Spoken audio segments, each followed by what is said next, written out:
안녕하세요. 설렁탕집을 운영하고 있는 평범한 40대 여성입니다. 사람이 결혼을 하는 가장 큰 이유는 서로 의지하고 싶은 마음 때문인 것 같아요. 저 또한 그랬고요. 나이가 먹어 늙은 후 옆에 기대고 의지할 사람이 필요하다고 생각했으니까요. 어쩌면 운 좋게도 첫 번째 결혼에 대한 좋은 기억밖에 없었기 때문에 깊게 생각도 하지 않고 섣부르게 결혼을 결정한 거였을 수도 있고요. 사연을 시청하시는 분들 중에서는 결혼을 앞두고 있으신 분이나 재혼을 앞두고 계신 분들이 계실 텐데요. 모든 분들이 결혼에 대해 신중하게 선택을 했으면 하는 마음에서 이렇게 사연을 보내게 되었네요. 저는 실패를 했지만 아직 기회가 있는 시청자분들께서는 올바른 선택을 하시면 좋겠는걸요. 그리고 한 가지 당부해드리고 싶은 것이 있다면 결혼이 나의 인생을 구원해 줄 거라는 생각을 버리는 것이 좋다는 것입니다. 결혼은 인생을 구하는 것이 아니라 그저 공유하는 것이거든요. 저는 25살이란 어린 나이에 첫 번째 결혼을 했습니다. 딱히 사고를 쳤다거나 하는 건 아니었지만 항상 늘 같은 곳에서 곁을 지켜주는 남편을 볼 때면 결혼을 해도 되겠다는 확신이 들었거든요. 친정 부모님이나 시부모님이나 두 분 모두 저희의 결혼을 찬성하셨기에 저희는 양가 부모님의 축복을 받으며 식을 올릴 수 있었어요. 결혼 후 저희 부부는 각자의 전공을 살려 일을 했는데요. 결혼한 지 1년이 지나자 시어머니께서는 설렁탕집을 운영하자 권하셨어요. 남편은 극구 반대를 했지만 말이에요. 사실 시부모님께서는 50년이 넘는 시간 동안 설렁탕집을 운영하시며 남편을 키우셨어요. 종업원을 쓰기는 했지만 연세가 있으신 두 분께서 젊은 사람도 없이 그 큰 설렁탕 가게를 운영한다는 것은 체력적으로도 정신적으로도 많이 힘든 일이었죠. 남편도 그걸 알기에 가게 일이라면 진절머리를 치며 반대를 한 것이었고요. 남편은 시부모님에게 설렁탕 가게를 접거나 다른 사람에게 넘길 것을 권했지만 가게를 운영하면서 벌어들이는 금액이 상상 이상이었거든요. 시어머니께서는 죽어도 설렁탕 가게를 이어받지 않겠다며 버티는 남편을 보며 전전긍긍 하셨습니다. 결국 보다 못한 제가 설렁탕 가게를 운영하겠다며 손을 들게 되었죠.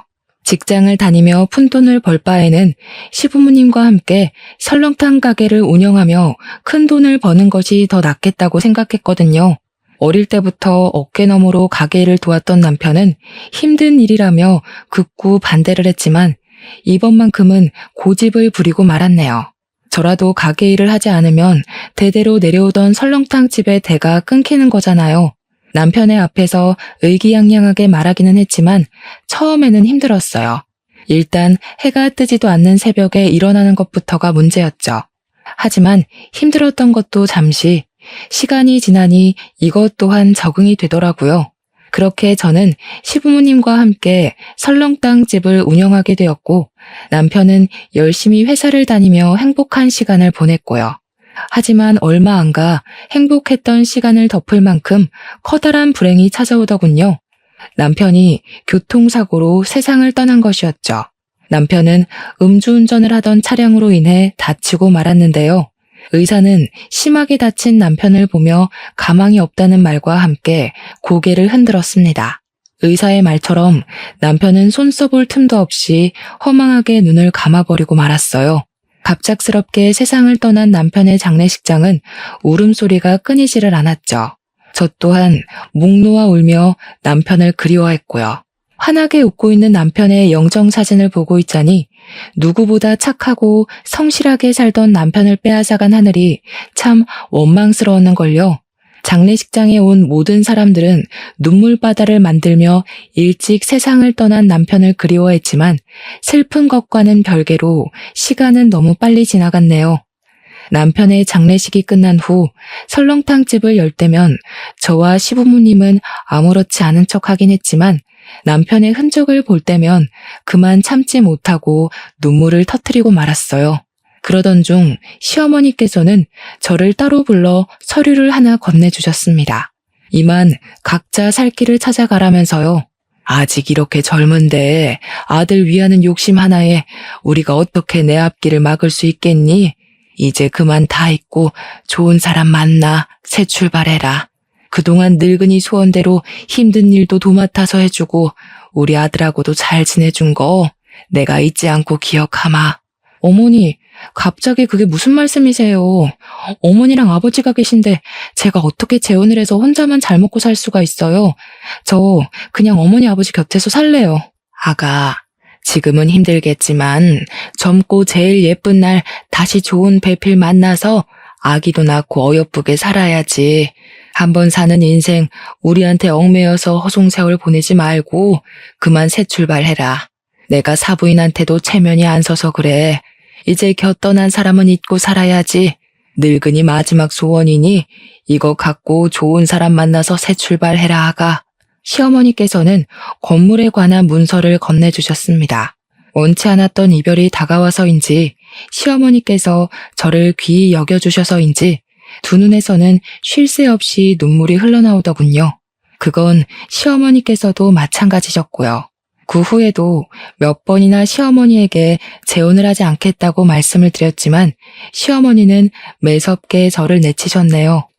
아마 자신 때문에 제가 재혼을 하지 않을까 하는 걱정 때문이겠죠.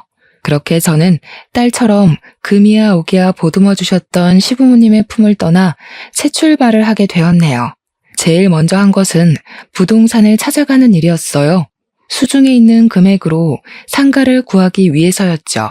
부동산에 들를 때만 해도 혹시나 마음에 드는 상가가 구해지지 않으면 어쩌나 걱정을 했지만 다행스럽게도 부동산 중개인은 저의 마음에 드는 상가를 구해주기 위해 노력했습니다. 그 덕분에 저는 힘 하나 들이지 않고 괜찮은 상가를 들어갈 수 있게 되었고요. 새로 구하게 된 상가는 위치도 위치였지만 무엇보다 친정 부모님 댁과 가깝다는 점이 참 마음에 들더군요. 가뜩이나 연이은 이별로 인해 헛헛한 속을 부모님께서 채워주시는 것 같았거든요. 어머니께서는 새로운 상가에서 카페나 꽃꽂이 가게 같은 것을 열길 바라셨어요. 괜찮은 남자를 만나기 위해서는 다른 사람들이 보기에 있어 보이는 장사를 해야 한다면서요. 어머니에게는 참 죄송한 말씀이지만 저는 애초에 남들이 다 하는 꽃꽂이나 카페 같은 걸 할 생각이 없었어요. 비록 시부모님과 이별을 하기는 했지만 50년이 넘는 시간 동안 운영하시던 설렁탕집을 저라도 대를 이어서 운영하고 싶었으니까요. 그래서 부모님의 반대도 무릅쓰고 다시 설렁탕 가게를 차리게 된 것이었죠. 간단하게 상가를 수리한 후 바로 영업에 들어가고 저는 장사가 안 되면 어쩔까 하는 걱정을 할 틈도 없이 바쁘게 움직이게 되었어요. 사람들의 소문을 듣고 전국 방방곡곡에서 찾아왔거든요. 부모님께서는 하루라도 빨리 좋은 사람 만나 재혼하길 원하셨지만 가게 일만으로도 눈코 뜰 새 없이 바빴기에 지난 3년 동안 재혼 상대를 찾기는커녕 제대로 된 연애 한 번 하지 못하고 일만 하게 되었죠. 하지만 등잔 밑이 어둡다는 말처럼 저는 3년 만에 운명처럼 다가온 사람과 새로운 인연을 시작하게 되었습니다. 바로 건물을 구해주었던 부동산 중개인이었죠. 부동산 중개인은 일주일에 4번은 꼭 저희 가게로 출근 도장을 찍었고 이를 계기로 저희는 허물없는 친구 사이가 되게 되었답니다. 다른 사람에게는 할 수 없던 이야기까지 털어놓으면서요. 친구처럼 허물없이 지내다 보니 부동산 중개인은 어느 순간부터 호감을 표시해 왔는데요. 처음에는 망설여졌습니다. 아무리 서로의 마음에 통한다고 해도 개인의 사정이 있는 여자를 중개인의 집에서 환영할 리가 없잖아요. 하지만 그럴 때마다 중개인은 온전히 저의 편이 되어주겠다 약속을 하였고 진실한 그 마음에 반해 결국 저도 마음의 문을 열게 되었답니다. 부모님께서는 드디어 제가 번듯한 남자를 만나 재혼을 한다며 기뻐하셨지만 중개인 쪽 가족들이 마음에 걸리더군요. 아무리 돈을 많이 번다고 해도 한 번 결혼한 흠이 있는 여자를 반겨줄 분은 없으실 테니까요. 그런데 이런 걱정이 무색할 정도로 예비 시부모님은 오히려 이상한 상상을 한 제가 부끄러울 정도로 잘 대해주셨어요. 차별했다는 것을 알고 있는데도 말이에요. 아이고, 젊은 나이에 신랑 먼저 보내고 얼마나 적적하고 힘들었을까. 이혼도 서너 번씩 하는 마당에 우리는 며느리 과거 같은 거 신경 안 써요. 요즘이 어디 조선시대도 아니고. 여자가 이혼 좀 한 게 뭐 그리 흔흠이라고. 그냥 마음 맞는 사람끼리 살림 차려서 백년해로 하면 그만인걸. 이해해 주셔서 감사합니다, 어머니. 너무 큰 흠이 있어서 어머님, 아버님께서 결혼을 반대하시면 어떡하나 솔직히 걱정을 많이 했거든요. 근데 어머님, 아버님이 이렇게 따뜻하게 대해주시니 제가 괜한 생각을 한 것 같아서 참 부끄럽네요. 앞으로 결혼하고 나면 기쁜 일만큼 힘든 일도 많겠지만 그럴 때마다 어머님, 아버님처럼 현명하게 어려운 일 헤쳐나가도록 하겠습니다. 우리 며느리가 좋은 대학 나왔다고 하더니 역시 배운 사람은 뭐가 틀려도 틀려. 아, 결혼해서 지지고 볶고 싸워도 이혼 안 하고 살겠다는 말을 이렇게 고급스럽게 하잖아. 안 그런가, 임자? 당신, 괜히 결혼도 안 한 애들 앞에서 입방정 떨어서 집안 망신시키지 말고 점잖게 좀 있어요. 결혼도 안 한 마당에 시아버지가 무게도 없이 촐싹거리면 며느리가 당신을 뭐라고 생각하겠어요? 제발 채통 좀 지켜요. 우리 이이가 아가씨 같은 며느리 볼 생각에 기뻐서 호들갑을 떤 거니까 너무 안 좋게 생각하지는 말아요. 알았죠? 그럼요. 오히려 아버님께서 워낙 밝으셔서 좋은걸요. 제가 기준 씨도 잘 만났지만 어머님, 아버님 같이 다정하고 쾌활하신 분과 가족이 될 수 있어서 참 다행인 것 같아요. 그럼요.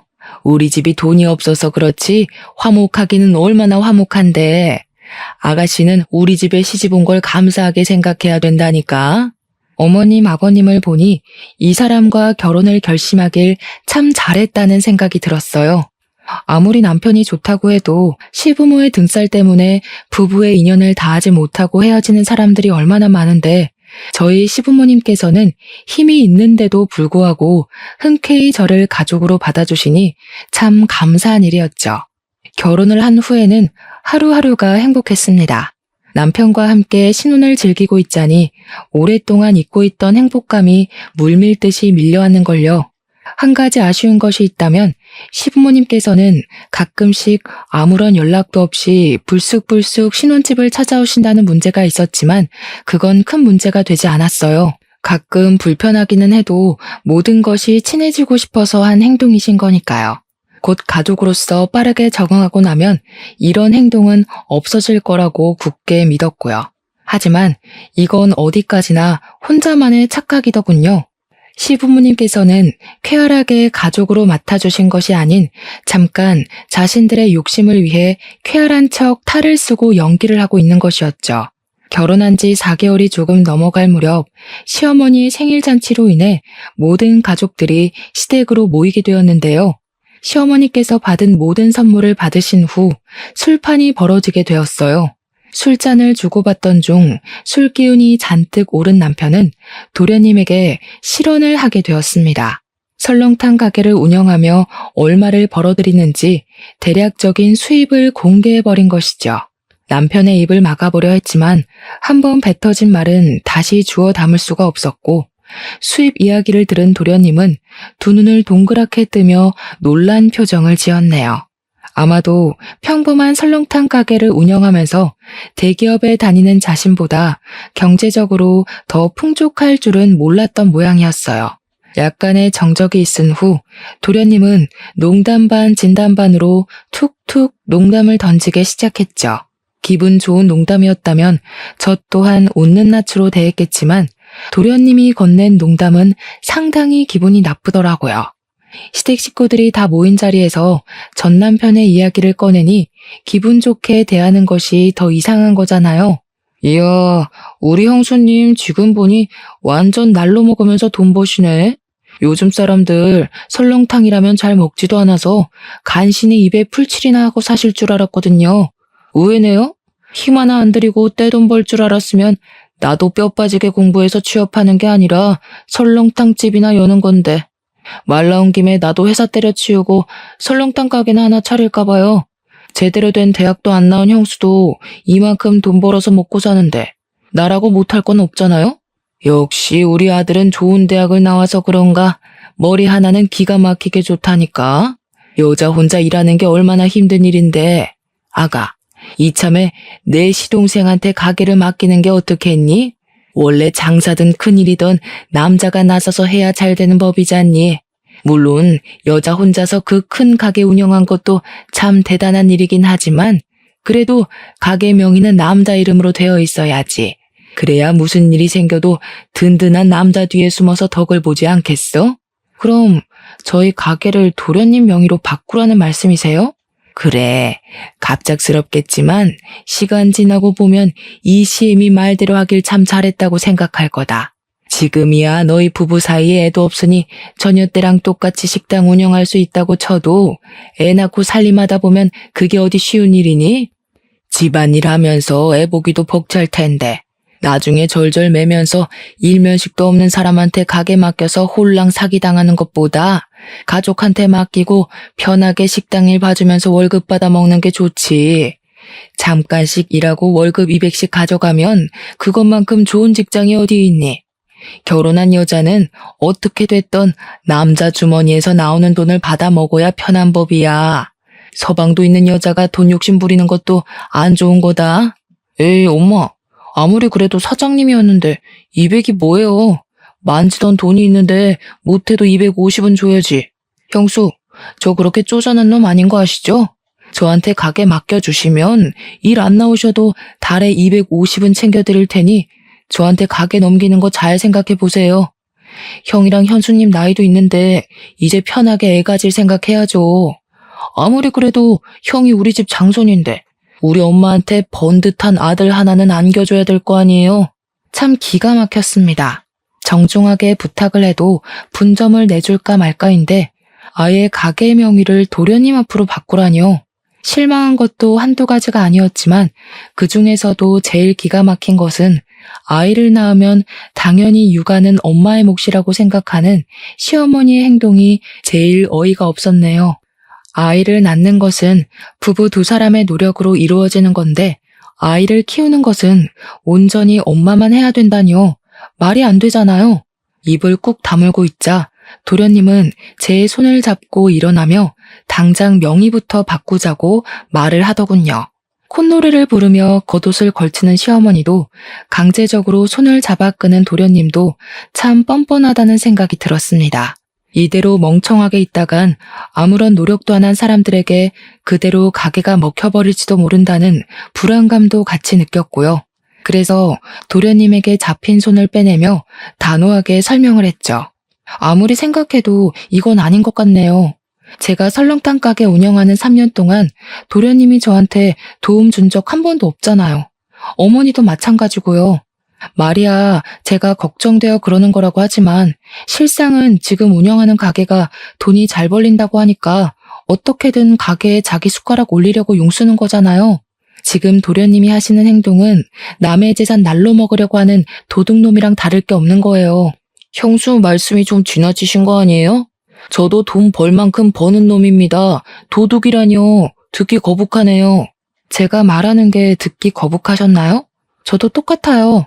노력이라고는 털끝만큼도 안 한 사람이 돈 된다는 말에 군침 흘리면서 육아니 뭐니 쓸데없는 말 갖다 붙이면서 가게를 통째로 삼키려고 하는데 기분이 좋을 리가 없죠.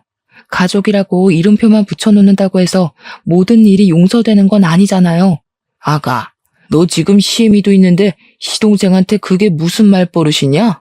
도련님한테 버릇없이 굴었던 건 사과드리겠지만 어머니께서도 다 가족이 되는 과정에서 겪는 문제라고 생각하고 너그럽게 이해해 주세요. 피 섞인 가족들끼리도 돈 때문에 싸우는 세상에 피 한 방울 안 섞인 가족끼리 돈 문제 가지고 싸우면 얼마나 보기 흉하겠어요. 조금 정없이 들릴 수도 있겠지만 이렇게 선을 그어놔야 나중에 돈 문제로 얼굴 붉힐 일이 없죠. 계획대로 가게를 갖지 못해서인지 아니면 자신의 잘못을 꼭 집어 민망했기 때문인지 시어머니와 도련님의 얼굴은 붉게 상기되어 있었습니다.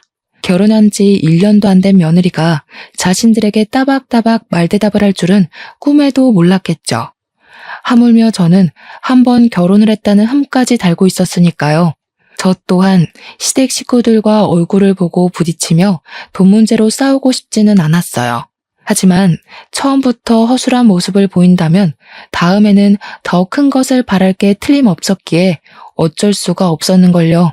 도련님과 싸움이 있은 후 저를 대하는 시부모님의 태도는 전과는 많이 달라졌습니다. 설거지조차 하지 못하게 하셨던 시부모님께서는 소위 말하는 시자 노릇을 하기 시작했거든요.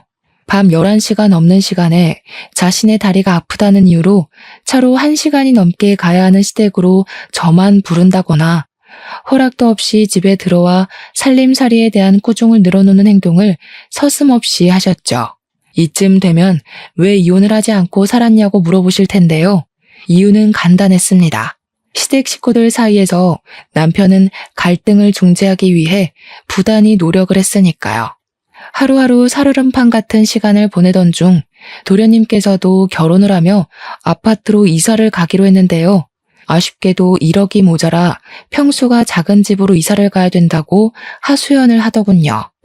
그 말을 듣자마자 시어머니는 점수를 딸 수 있는 좋은 기회라며 당장 통장을 털어 1억을 보태라고 말씀을 하셨고요.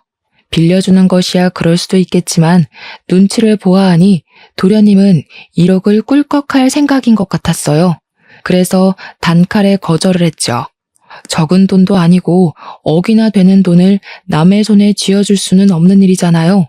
남이 쓰던 중고품을 불쌍해서 걷어줬더니 어디 감히 시댁 어려운 줄을 모르고 따박따박 말대답을 해. 네 어미가 집에서 시부모 앞에서 말꼬리 잡으면서 대들라고 그렇게 버르장머리 없이 가르치던? 이래서 남 손때 탄 헌건 집에 들이는 게 아니라고 했는데 어떻게 사람한테 어떻게 중고품이라는 말을 할 수가 있어요? 이 사람이나 되니까 저랑 결혼해서 살아주는 거예요. 이 사람 아니면 저 아직도 노총각 신세 못 면하고 어머니 밑에서 밥이나 축 내면서 살았을 거라고요. 어머니가 이 사람 물건 취급하면서 하대하면 제가 무슨 낯으로 장인어른이랑 장모님을 뵙겠어요? 1억이 땅 파서 나오는 푼돈도 아니고 통장에 1억이 없어서 못 빌려주는 게 저희 잘못은 아니잖아요. 뭐야?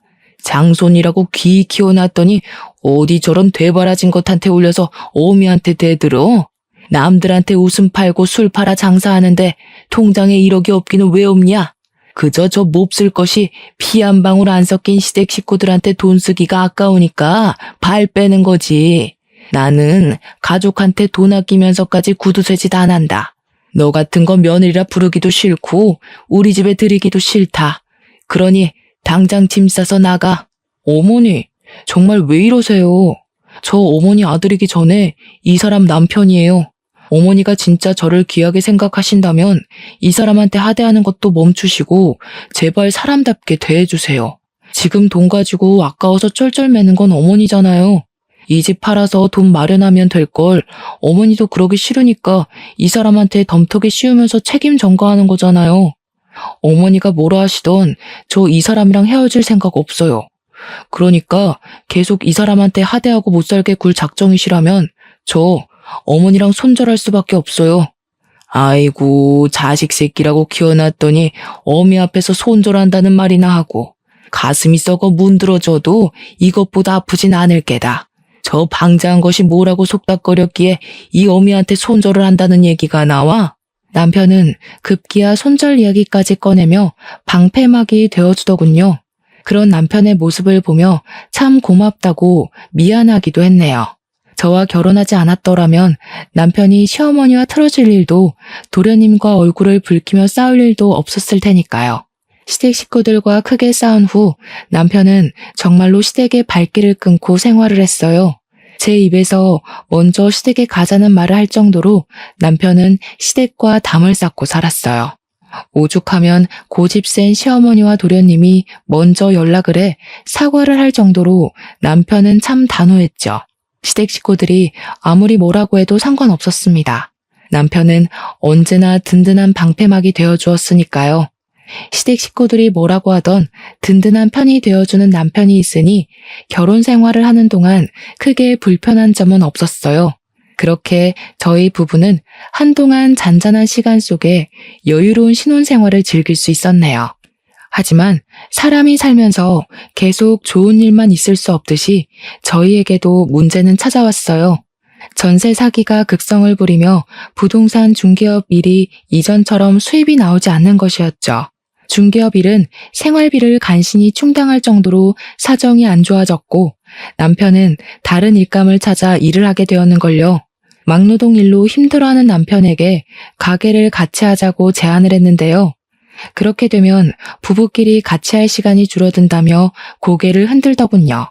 물론 같이 가게를 연다면 같이 할 시간이 줄어들기는 하겠지만 그래도 막노동 일로 피곤에 찌들어 여기저기 파스를 붙이는 모습을 보는 것보다는 나을 것 같았습니다.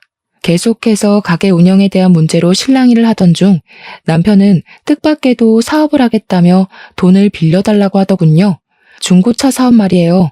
처음에는 의아했지만 남편은 평소 차를 좋아하기도 하고 차에 대한 지식도 많은 편이었기에 중고차 사업을 시작하면 잘할 수 있을 거란 생각이 들었고 남편에게 사업 자금을 빌려주게 되었죠. 사업 준비가 마무리되자 남편은 손을 꼭 잡으며 자신이 꼭 성공해 설렁탕 가게를 열지 않아도 떵떵거리고 살 수 있을 정도로 돈을 많이 벌어주겠다고 말을 했는데요. 일어날 리 없는 터무니없는 말이긴 했지만 기분이 좋긴 했습니다. 현실 가능성이 있든 없든 남편이 저를 위하는 마음만은 진심인 거잖아요. 남편의 마음을 믿었기에 사업이 잘 될 거라 믿어 의심치 않았는걸요. 하지만 단단하다고 생각했던 믿음은 그리 오래가지 못했습니다. 사업을 시작하고 난 후 남편은 딴 사람이 됐다고 생각해도 될 만큼 180도 다른 태도를 보였거든요. 성실하게 일하기는커녕 남편은 해가 중천에 뜰 때까지 침대에서 한 발자국도 움직이지 않고 버티며 핸드폰 게임만 했어요. 빌려간 사업 자금을 갚기는커녕 매번 미안하다는 말만 하며 갚는 것을 미뤘고요. 처음에야 사업이 잘 풀리지 않아서 그런가 보다 이해하려고 했지만 자꾸만 게으른 태도를 보이니 남편의 행동을 이해하려야 할 수가 없었죠. 저도 사업을 하는 입장으로서 자신만의 사업을 하는 게 얼마나 고단하고 힘든 일인지 알기는 했지만 그래도 한번 시작한 일이니 끝까지 책임지고 최선을 다하는 것은 당연한 거잖아요. 하지만 이상하게도 남편은 어디서 돈이 나는지 중고차 사업을 시작한 후 비싼 외제차며 명품같이 값나가는 것들에 돈을 쓰더라고요. 이쯤 되니 남편이 도박이나 사채에 빠졌다고 확신을 하게 되더군요. 그래서 아무도 몰래 남편의 회사로 찾아가게 된 것이죠. 몰래 잠입하는 마음으로 몰래 회사로 들어갔는데요. 중고차가 진열된 앞에는 도련님과 남편이 같이 서 있더군요. 깜짝 놀랐습니다. 아무리 가족이라도 사업은 같이 하지 않는다고 먼저 말을 꺼낸 사람은 남편이었거든요. 더군다나 도련님은 돈 욕심이 많아서 사업을 같이 하면 절대로 안 된다고까지 말을 했고요. 남편과 도련님의 눈을 피해 몸을 숨기고 있자 둘이 하는 대화가 들려왔어요. 대화를 엿들을 생각은 아니었지만 거리가 가까운 편이라 그런지 둘의 대화는 너무 선명하게 들려왔습니다. 진짜 형은 비위도 좋아. 도대체 형수 같은 드센 여자랑 어떻게 한 입을 덮고 사는 거야? 시댁 식구한테도 그렇게 쏘아붙이는데 다른 때는 어떻겠냐고. 솔직히 나는 형수가 전에 한번 갔다 오기도 했으니까 우리 집에 바싹 엎드려서 자기 간이랑 쓸개도 다 내주면서 살 줄 알았다? 엄마도 그거 보고 형이랑 형수 결혼시킨 거잖아. 근데 웬걸? 발톱만한 일에도 손해보려고 하면 발작을 일으키면서 난리를 피우는데 어우, 나는 억만금을 준다고 해도 형수 같은 여자랑 못 살아. 네가 그러니까 아직도 월급쟁이 신세 못 면하고 사는 거야. 큰돈 벌려면 기센 여자 비위 맞출 능력 정도는 있어야지. 너는 공부 잘하는 것만 성공인 줄 알았지? 인생에서 공부머리보다 더 중요한 게 눈치머리야. 막말로 만날 구박하는 상사랑 사는 것보다야 드세더라도 마누라랑 살면서 돈 빼는 게 훨씬 낫지. 그리고 그렇게 즐기고 드센 여자들이 또 잘해주면 금방 넘어와요. 형, 잔머리 하나는 끝내준다니까. 형수한테 돈 뜯어내려고 우리끼리 짜고 친다고 누가 생각이나 하겠어? 그래도 형수 계속 데리고 살 생각은 아니지? 통장 잔고 다 뽑아먹고 나면 바로 버려야지. 너 같으면 찔러도 피 한 방울 안 나올 것 같은 여자랑 애 낳고 백년해로 하면서 살 수 있겠냐? 그나마 돈이라도 있으니까 씹히지도 않은 질긴 성격 받아주면서 있는 거지. 자고로 결혼은 네 형수처럼 남자 알기를 자기 발밑으로 보는 여자가 아니라 남편만 아는 순종적인 여자랑 하는 거야. 아, 불쌍한 우리 형수. 형수는 자기 남편 속이 이렇게 시커먼 줄 생각도 못할 텐데. 생각해보면 형수도 안 되긴 했어. 젊어서 남편 먼저 보내고 재혼한 남자는 숟가락으로 자기 통장 잔고 퍼먹을 생각만 하고 있으니. 불쌍하긴 과부 인생 잠깐이나마 구제해준 걸 고맙게 생각해야지.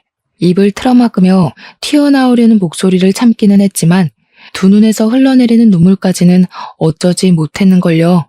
진실된 남편의 행동을 보고 결혼을 결심한 것인데 그 모든 것이 다 돈을 노리고 한 가짜였다뇨. 믿을 수가 없고 믿고 싶지도 않았습니다.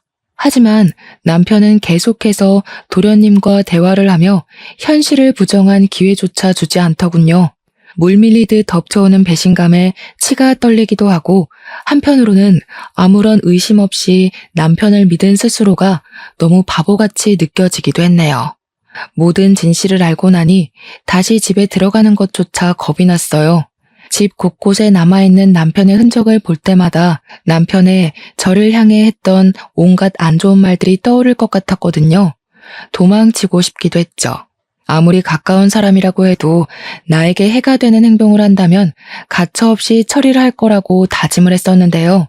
막상 가까운 상대를 처리해야 할 현실이 닥쳐오니 그러지도 못하겠더라고요.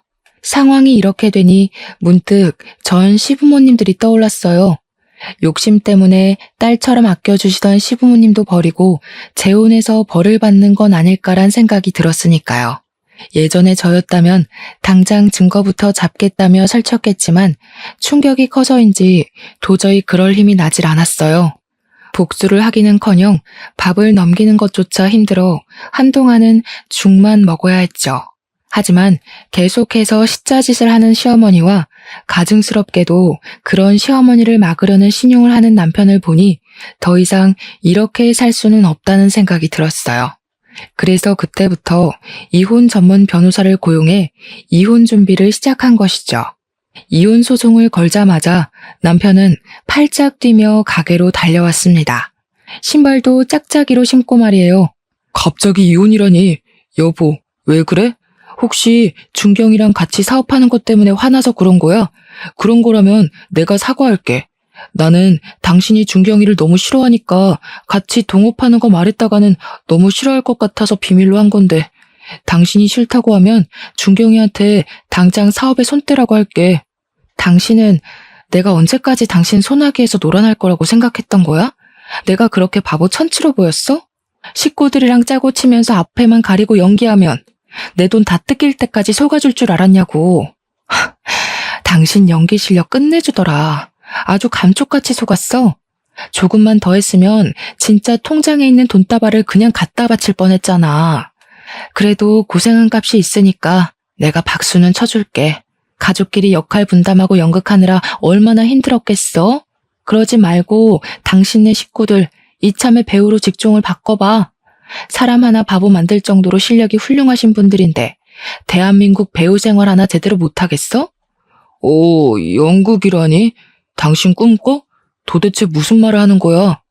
이렇게까지 말하는데도 남편은 딱 시치미를 떼더군요. 그 모습이 얼마나 가짠턴지 실소가 새어나올 지경이었어요. 한편으로는 안타깝기도 했죠. 조금만 더 애를 썼다면 재산이고 가게고 홀랑 넘겨주었을 테니까요. 저한테는 참 감사한 일이었죠. 남편이 멍청한 덕에 가게는 물론 통장까지 지킬 수 있었으니까요. 저번에 회사 갔을 때 당신이랑 도련님이 얘기하는 거 들었어. 기세고 남편 위할 줄 모르는 여자랑 백년해로 하기 싫다며 원하는 대로 당신 놓아줄 테니까 지금이라도 말 잘 듣는 고분고분한 여자 찾아봐. 당신 연기 실력이면 그런 여자 하나 꼬시는 건 일도 아니잖아. 돈 좀 있다고 해서 흠 있어도 데리고 살려고 했었는데 이런 식으로 나오면 재미없지. 돈이라도 없으면 내가 당신같이 남 손 탄 여자랑 왜 사는데? 이혼? 나도 당신 같은 여자랑 살기 끔찍해서 지금 당장이라도 이혼하고 싶어. 근데 당신한테 쏟아부은 시간이 아까워서라도 그냥은 못 헤어지지. 나도 변호사 선임해서 재산 분할 값은 톡톡히 받아낼 테니까 두고 봐. 나야 다른 여자 만나서 재혼하면 그만이지만 결혼을 2번씩이나 실패한 당신한테는 나랑 헤어지고도 기회가 있을지 모르겠네. 이혼녀 꼬리표가 시간 지난다고 사라지는 것도 아니고 주제 파악을 이렇게 못해서 되겠어? 당신 같은 사기꾼한테 내 재산 뜯겨가며 말년에 돈 없어서 절절거리는 것보다야 이혼녀 꼬리표 달고 마음대로 돈 쓰면서 인생 즐기면서 사는 게 훨씬 낫지. 그리고 자기만 고고한 척 깨끗한 척 하지 마. 나한테 이혼녀 꼬리표가 붙었으면 당신 이마에는 사기꾼이라고 써붙여져 있으니까. 뭐야? 이제 이혼해서 서방이고 뭐고 눈에 뵈지도 않는다 이거야? 지금까지 사기꾼보다 더한 인간을 남편이라고 한 이불 덮고 자면서 내 돈으로 사업까지 차려줬는데 눈에 뵈는 게 있겠어? 혹시나 딴 말 할까봐 말하는 건데 나 당신한테 빌려줬던 사업 자금 무조건 받아낼 거고 위자료도 청구할 거야. 어이구, 돈도 많으신 양반이 그깟 5천만 원이 아까워서 소송을 건다고? 나는 가만히 있을 것 같아? 판사가 남편을 2번이나 갈아치우는 당신 편을 들어줄지 아니면 당신같이 드센 여자 만나서 고생한 순진한 내 말을 들어줄지 어디 두고 보자고. 어디 판결이 사람 얼굴 보고 나니? 쓸데없는 소리 하지 말고 위자료나 준비해놔. 그리고 남이 쓰던 거 가져다 쓰는 건 당신 특기잖아. 그래서 나랑 결혼도 하고 남의 타던 중고차도 가져다가 파는 거지. 남이 쓰던 흠 있는 여자 주워서 결혼했다고 신세 탓하지 말고 제발 주위를 돌아봐. 당신 눈이 남이 쓰다 버린 중고품 정도밖에 안 돼서 그런 거니까 오히려 본색을 드러낸 남편에게 고마웠습니다. 덕분에 아무런 미련 없이 이혼 소송을 준비할 수 있었으니까요. 이혼 소송을 하며 저희는 별거를 하게 되었는데요. 눈치를 보니 남편 또한 변호사를 만나고 있는 것 같더라고요. 이혼 소송을 하는 것은 생각보다 힘든 일이었습니다. 상대방에게 이혼 책임이 있는 것과 별개로 재산이 많은 쪽이 재산 분할을 해줘야 했거든요. 남편도 이걸 노리고 더 많은 재산 분할을 갖기 위해 애를 쓰는 것 같았어요. 참 괘씸했죠. 아무런 노력도 없이 시댁 식구들 앞에서 몇 번 연기를 한 것이 전부인데 재산을 나눠달라고 하다니요. 기부를 할지언정 절대로 남편에게 재산을 나눠주고 싶지 않았습니다. 그래서 많은 돈이 깨지는 것을 감수하면서 몸값이 비싸기로 유명한 변호사를 고용한 것이죠. 이혼 소송을 시작한 후 시어머니께서는 직접 설렁탕 집까지 찾아와 행패를 부렸네요. 이혼한 주제에 방자하게 자기 아들에게 이혼 소송을 걸었다면서요. 가게 일을 도와주시던 부모님께서는 행패를 부리는 시어머니를 보며 옷소매를 걷어붙이셨는데요. 저는 화를 내는 부모님을 말렸어요. 아무리 화가 난다고 하더라도 이혼을 하기 위해서는 증거를 남기는 것이 제일 중요하잖아요. 시간이 지나고 시어머니에 이어 시아버지까지 합세를 했습니다. 결국 거세지는 난동에 부모님은 가게 문을 박차고 나가 화를 내셨죠. 도대체 딸 교육을 어떻게 시켰길래 이혼녀 딱지단 주제에 우리 아들한테 이혼을 요구한답니까? 사부인은 애한테 시댁 식구들을 발밑으로 봐도 좋고 자기 인생 구해준 남편한테 막대해도 좋다고 가정교육을 그렇게 개같이 가르치셨습니까? 아이고, 누가 들으면 그쪽 아들은 아주 대통령감인 줄 알았게요. 돈도 못 벌어서 마누라 등골 빼먹는 비렁뱅이보다야 이혼녀가 100배 1000배 낫죠. 이제 보니 이서방만 뻔뻔한 게 아니라 사부인네 가족 전체가 아주 얼굴에 철판을 깔았네요. 그게 아니면 가족끼리 똘똘 뭉쳐서 사람 하나 속여먹는 몰상식한 짓은 안 할 테니까요. 아무리 돈이 좋다고 해도 그렇지 어떻게 다른 사람도 아니고 며느리 돈을 뺏어갈 생각을 하세요? 사돈같이 돈에 눈멀어서 몰상식한 행동하는 사람들 때문에 대한민국의 시어머니들이 다 욕먹는 거예요. 이 여편네가 진짜 보자 하니까 이래서 가정교육이 중요하고 하는 건데 어미나 딸년이나 독종이 따로 없으니 어디 우리 아들이 숨막혀서 살겠습니까?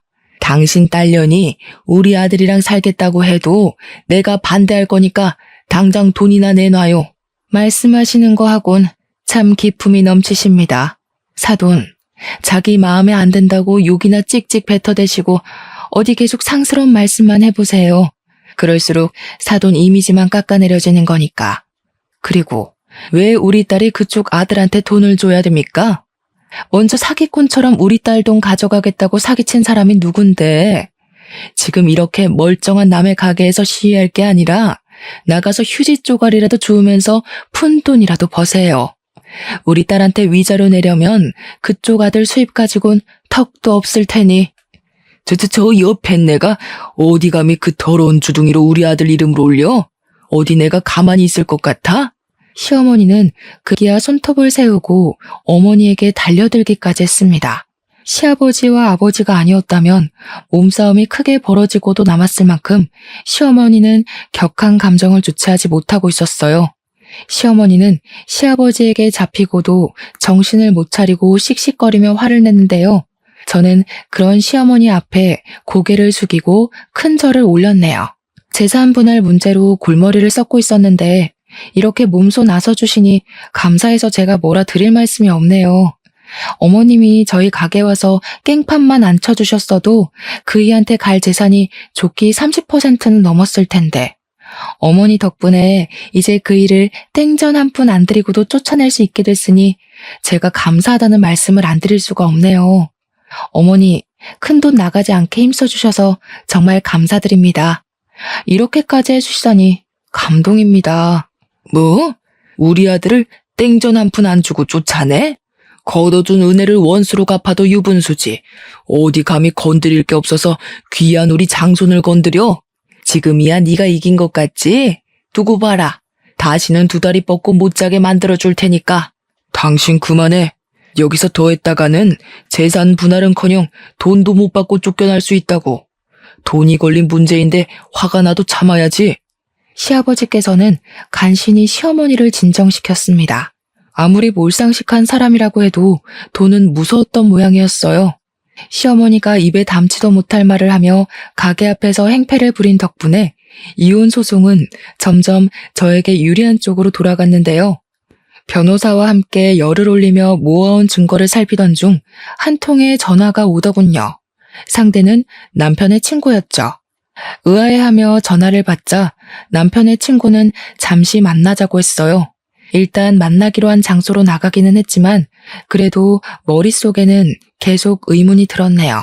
남편 친구는 마리아 친구지 사실은 남편과 사이가 별로 좋지 않았거든요. 결혼식 이후 한 번도 보지 않을 정도로 말이에요. 딱 한 번밖에 보지 않은 사이였기에 만나지 않았는데도 어색한 공기가 느껴지는 것 같더라고요.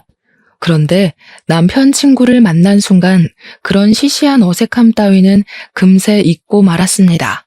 남편 친구는 다짜고짜 고개를 숙이며 제발 도와달라고 부탁을 했으니까요.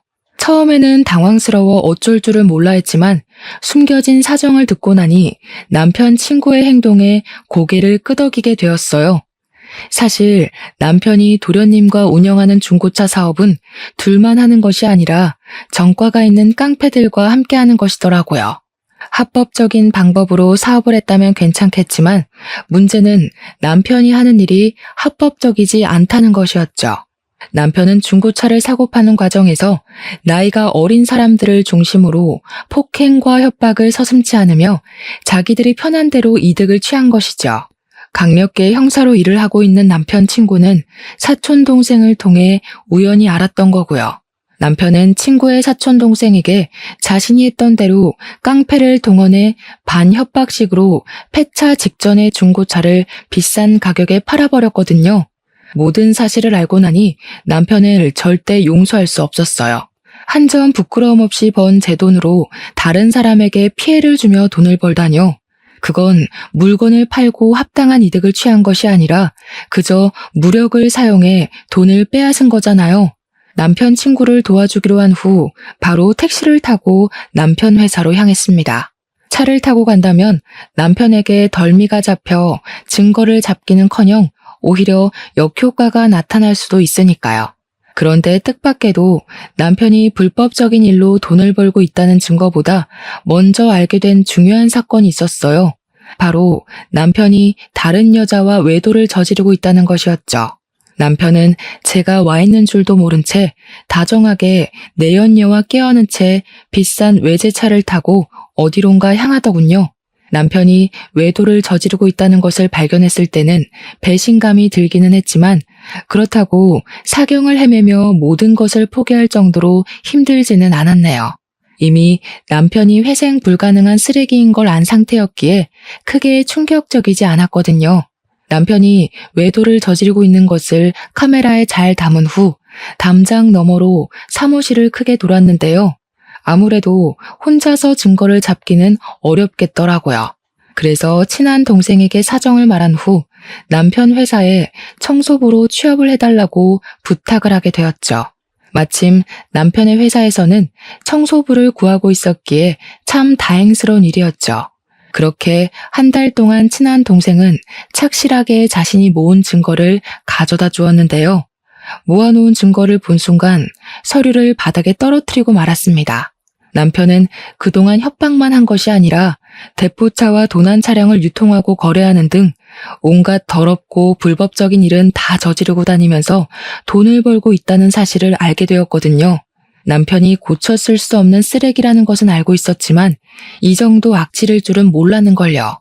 고생해서 증거를 모아준 동생에게 두둑한 보상을 한 뒤 바로 남편 친구에게 전화를 걸었죠. 남편 친구는 바로 이 정도면 바로 구속을 할 수 있을 것 같다며 고맙다는 인사도 잊지 않고 해주었는데요. 운명의 장난인지 잠잠하던 핸드폰이 울리며 전화가 오더라고요. 남편한테 말이에요. 전화를 받자 남편은 다짜고짜 병원으로 오라고 하더군요. 알고 보니 만취한 상태로 음주운전을 하던 도련님이 화물차와 충돌을 하는 바람에 크게 다쳐 입원을 하고 있던 것이었죠. 병원에 가보니 시어머니는 의식을 잃은 도련님 앞에서 목 놓아 울며 도련님과 사고가 난 화물차 주인을 저주하고 있었습니다. 정작 불쌍한 것은 아무 죄가 없는 화물차 주인인데 말이에요. 잠자코 앞에 서 있자 시어머니는 갑자기 저의 멱살을 잡으며 화풀이를 하기 시작했어요. 이 망할 것, 세상 떠난 전 남편 흔적을 그대로 달고 들어오더니 기어코 네가 사고를 치는구나. 우리 집에 들어오지만 않았어도 우리 아들이 이 사달이 나지는 않았을 텐데 당장 우리 아들 살려내라 이 몹쓸 거사. 생사람 잡지 마세요. 누가 보면 제가 도련님한테 제발 술이 떡이 돼서 운전대 잡으라고 시킨 줄 알 거 아니에요. 어머니 자꾸 쓸데없이 저한테 화풀이 하시는데요. 도련님이 다친 건 어디까지나 술 먹고 운전한 도련님 잘못이잖아요. 내가 지금 뚫린 입이라고 함부로 짓거리는구나. 내가 이러라고 널 여기 부른 줄 아냐? 당장 내 아들 목숨값이나 내놔. 다시 시작되는 돈 타령에 진절머리가 날 정도였습니다. 결국 저를 여기로 부른 이유가 돈 때문인 거잖아요. 다시 막무가내로 나오는 시어머니에게 한 소리를 하고 싶었지만 남편 친구에게서 전화가 오더군요. 남편을 구속하기 위해 현재 있는 위치를 알려달라고 하는 것이었죠. 그렇게 위치를 알려준 지 얼마 뒤 남편 친구는 다른 형사들을 데리고 병원으로 들어왔습니다. 저는 남편 친구에게 위치를 알려주기 위해 앞장섰고요. 그런데 남편 친구와 함께 병실 안으로 들어오자 남편은 눈이 뒤집혀서 추궁을 하기 시작하더군요. 자신 몰래 바람을 피웠냐면서요. 어이가 없었습니다. 자신은 대놓고 다른 여자와 의도를 즐겨놓고 추궁을 하다뇨. 식당에서 해프게 웃음 흘리고 다닐 때부터 알아봤어야 하는 건데 바람을 피워도 하필 내가 아는 사람이랑 피울 건 뭔데? 그래, 결혼도 2번 했는데 바람이라고 못 피울 거야 없지. 원래 유책 배우자는 가지고 있던 재산 더 내놔야 되는 건 알고 있지. 이 일을 계기로 당신 가지고 있는 재산은 깡그리 긁어올 테니까 각오해. 마누라 재산 탐내기 전에 같이 경찰서부터 가줘야겠는데 이 자식이 남의 마누라랑 바람 피운 주제에 경찰서는 무슨 경찰서야? 형사식이나 되는 놈이 남의 마누라랑 바람 피운 주제에 뭐가 그렇게 잘나고 당당하게 고개를 빳빳이 들고 있는데 나 너한테도 상간남 소송 걸 테니까 두고 봐. 남편 친구는 아직도 정신을 차리지 못하는 남편을 한심하게 쳐다본 후 밖에서 대기하고 있던 형사들을 불러 남편의 손목에 수갑을 채우게 했습니다. 그제야 현실을 깨달은 남편이 당황하며 설설 기기 시작했고요. 환자가 있는 병원에서 무슨 행패냐? 형사라는 자식이 어디 죄 없는 내 아들 손목에 수갑을 채워? 죄를 지었으니까 수갑을 차는 거죠. 불법적인 일하면서 남의 눈에 피눈물 나게 했는데 이 정도 수갑 차는 거야 대수도 아니죠. 남편 친구는 그동안 남편이 저질렀던 모든 악행을 간단하게 설명했는데요. 그 말을 듣자마자 시어머니와 남편은 금세 바닥에 무릎을 꿇으며 싹싹 빌기 시작했습니다. 제발 감옥에 가지 않을 수 있게 도와달라면서요. 나 이대로 감옥 가면 당신한테 위자료 주기는커녕 빌렸던 돈 원금도 못 갚을지 몰라. 우리 사이가 틀어져서 이혼하는 건 맞지만 당신 돈은 지켜야 할 거 아니야. 그러니까 비싼 변호사 써줄 거지? 내가 정신 나갔다고 원금보다 비싼 돈 발라가면서 당신한테 비싼 변호사 붙여주게? 왜?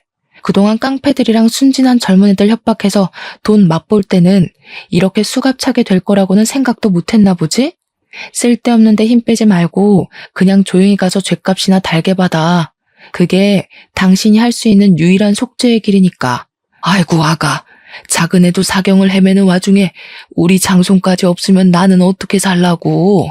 이 늙은이 마지막 소원이라 생각하고 제발 도와주렴. 내가 이렇게 싹싹 비마. 어머니, 남들 괴롭히고 죄 지은 게 어머니가 무릎 한번 꿇는다고 해서 없어지는 건 아니잖아요. 어머니가 저한테 맨날 하시던 말씀 있잖아요.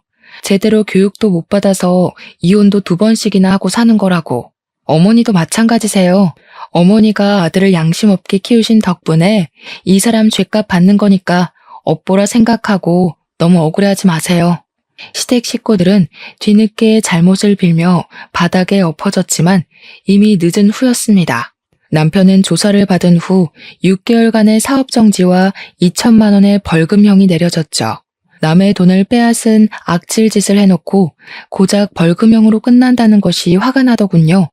하지만 벌금형을 받은 후 중고차 사업은 망하기 직전까지가 정리가 됐으니 죗값을 받은 셈이긴 했지만요.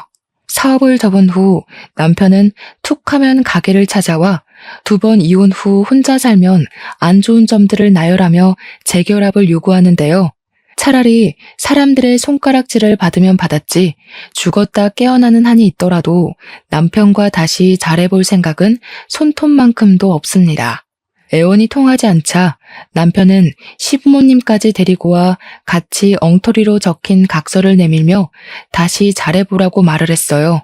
각서에는 2번 다시 시댁과 연락하지 않겠다는 내용이 적혀 있었고요. 아들이 재결합하지 않는다고 하자 쪼르르 달려와 같이 무릎을 꿇기까지 하는데 시댁과 연을 끊고 산다니 절대 지켜지지 않을 내용이었죠. 자꾸 가게 찾아와서 영업 방해할 시간 있으면 나가서 돈이라도 벌어. 나한테 빌린 돈 아직도 안 갚았잖아. 위자료에 빌린 돈에 갚을 게 한두 가지가 아닌데 태평하게 무릎이나 꿇고 있으면 어떡해. 나는 당신한테 10원 한 장까지 다 받아낼 거니까 소송 걸리기 싫으면 가서 돈이나 벌어. 아무리 내가 잘못을 했다고 해도 같이 산 세월이 있는데 이 정도 잘못은 눈 감아줘야 되는 거 아니야? 앞으로 내가 잘할게. 인생에 딱 한 번 있을 실수라고 생각하고 제발 받아줘. 지금 당신을 다시 받아주면 이 일을 시작으로 사는 내내 사고치고 돌아다닐 텐데 내가 뭐가 아쉬워서 당신이 질질 흘리고 다닌 뒤치다거리만 하고 살아야 되는데 나 이래야 되니까 쓸데없는 소리 하지 말고 당장 나가. 자꾸 가게 앞에 버티고 서 있으면 당신 친구 부를 거야?